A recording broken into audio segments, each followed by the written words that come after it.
everyone, welcome back to my channel. My name is Hifia and this is the first time here. Welcome to Accra.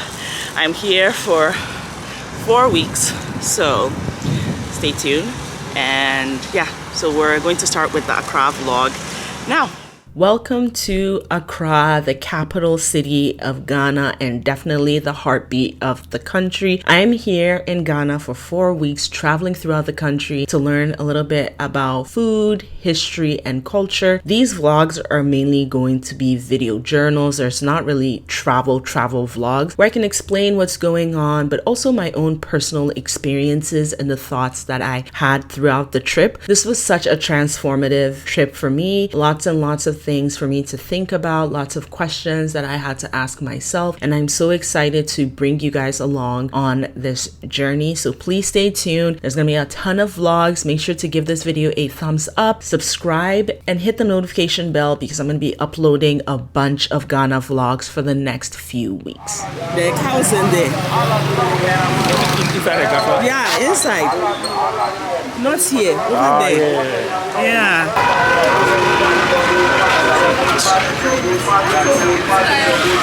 The first order of business was breakfast. No day in Ghana starts for me without some porridge. This one is made from red millet or sorghum or guinea corn. You don't find this typically sold as porridges, but we were at Accra New Town, pretty much on the cusp of Nima, so you can get a little bit more diversity with porridges. Ghanaian food, they sell a lot of food on the street, so you don't really go hungry, but as a vegan, you have to be a little bit more creative. Breakfast is usually super easy because you're gonna find a ton of fermented porridge where it is served with what I'm eating here is pinkaso, which is basically like a savory donut, but you can also get it with kose, which is basically like a black eyed pea fritter. This hit the spot so much for me. It was my first time having the red millet porridge, and I'm definitely going to try making this at home. So this was the perfect fuel before we headed to Jamestown.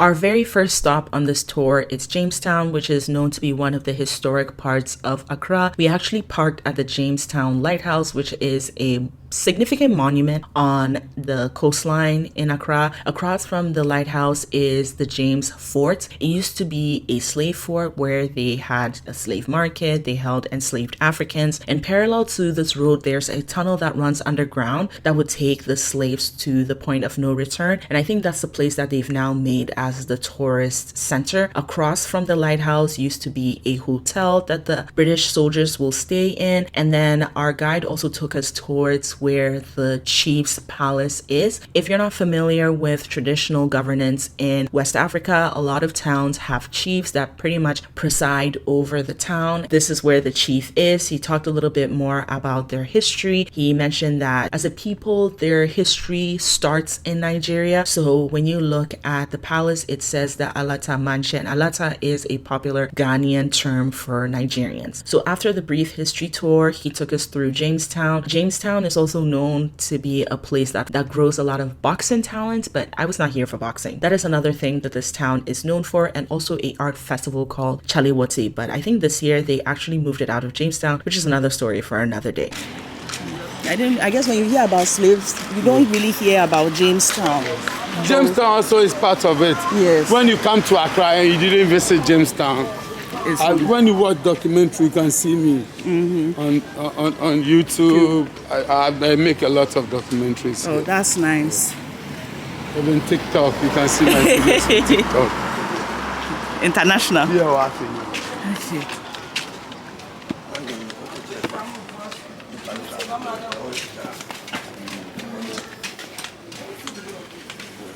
One thing about these places, the houses, if you don't take care, you enter so much. You don't know.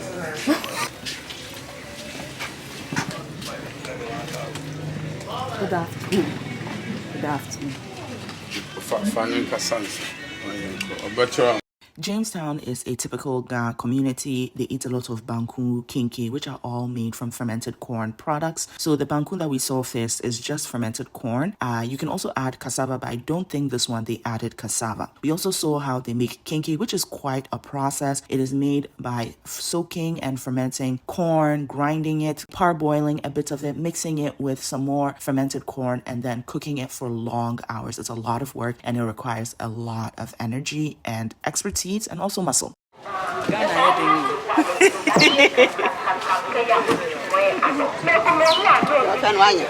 Hey, I'm trying.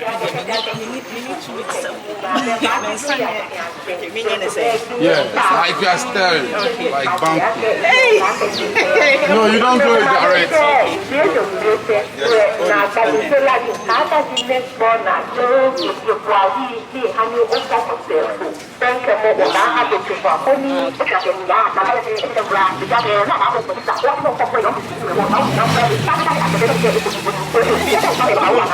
This is not easy job.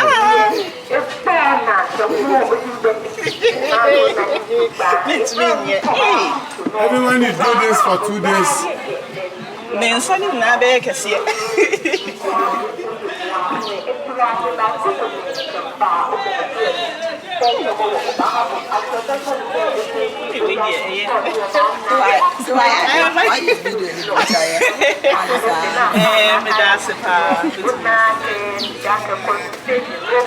Wonderful.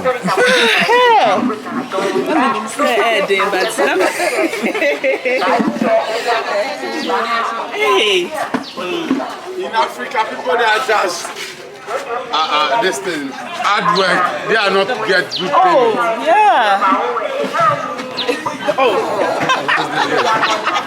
It's not an easy job.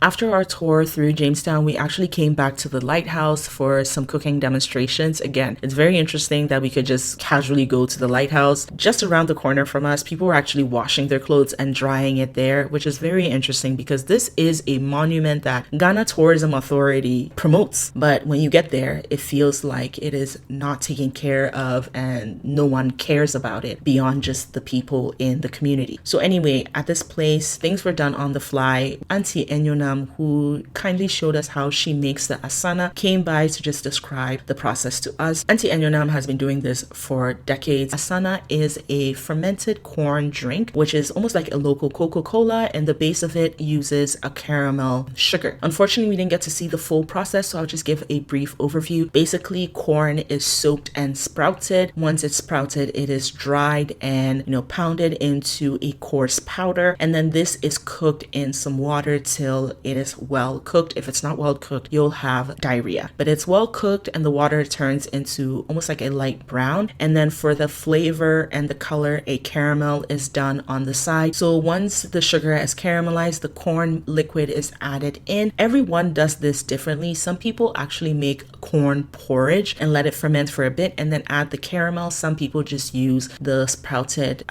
corn powder to make this drink, but it is fermented and you get this Coca-Cola flavor. Well done asana does not need milk, and that was the case here. This was the best asana I have ever had. Definitely would love to come back for more. I don't know where Auntie Enyonam is 100% based off, but she said that she sells it in Accra, Newtown, and most often some people just take it around on their heads and some people have their own location. So that was really interesting to see. After the asana demonstration, we also saw how corn porridge is done. So our guide told us that in Ghana is called popo in soup, and that is just fermented corn porridge. Fermentation is a big part of food processing in Ghana. Across the country, different people ferment a lot of different things, corn being one of them. So the porridge is usually sold because it's hearty, it is delicious, it is filling. It's sold with a little bit of local spices, some sugar, some peanuts, and you're good to go. So that was pretty much the food demonstration that we saw at Jamestown. It was a very insightful experience at Jamestown.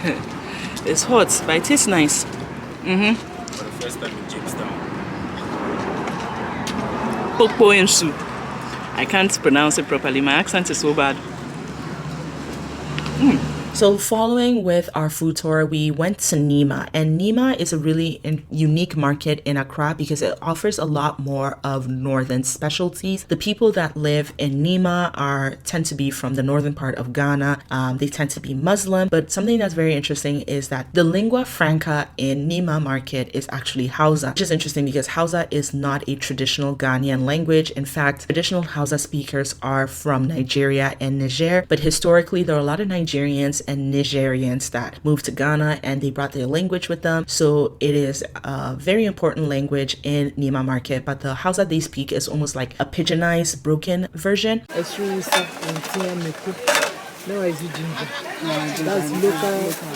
porridge. And see, when you have a stew, you buy stew or jollof. You buy stew in and you have kill it in Sudan. And also especially if you can run a deal to do. Okay. And so be between your basse or may way. Namaya mix mama. Oh, okay, kill it with the bayama. It was still a very cook a bayama. Did you have jollof spices for that? The jollof needs 2 spices then I'm there. Jollof, no, do not really. So, when you make jollof, no, any steam, and then kitchen, rosemary, fennel, coriander, Chinese, cumin, black pepper, nutmeg. It's a bean fat. Spices in there, draws. No, it's a man a bit down. A lot of the spices we use in Ghanaian cooking evolve around traditional indigenous spices as well as a lot of South Asian, Southeast Asian spices. A lot of them are imported and you'll find a good amount of them in Nima market. So when we went to one of the stalls and the women explained a lot of what they use the spices for, and that was a really interesting experience.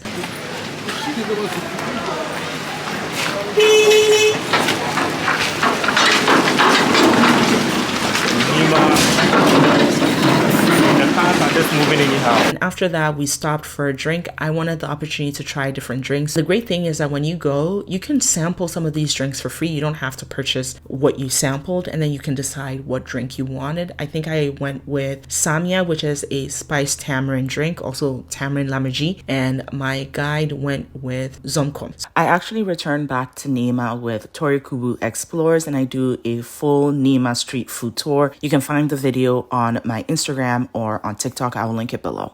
Something I was not expecting, but I did a lot of, was herbal medicine tours. Across Ghana, you'll find them everywhere. Every major market, there's a place where people do herbal medicine. We saw a lot of it at Nima Market, but I didn't film as much. And the tour guide that I was going around with, his family actually has an herbal medicine stall in Accra New Market. So after our tours, we actually passed by and his sister went through everything, all the barks, all the leaves, all the spices, everything that you need. She probably has a medicine for. So she went through the process of how she selects the different ingredients for the ailments, whether she'll make it as a bitter, whether she'll make it as a tincture, whether you would drink it as a tea when people do it, what time of the day, whether you're eating or not. All of those things is covered. Very, very interesting. It's not something that I went to Ghana looking for, but it was something that I genuinely enjoyed learning about, how our forefathers were able to use the things around them to better themselves, to take care of themselves, and just to make sure that they live long and healthy lives. So that was really cool. I'm going to be talking a lot more about the herbal medicine tours I did in other parts of the country, just to give some more diversity and how different things are, but also the similarities across the country.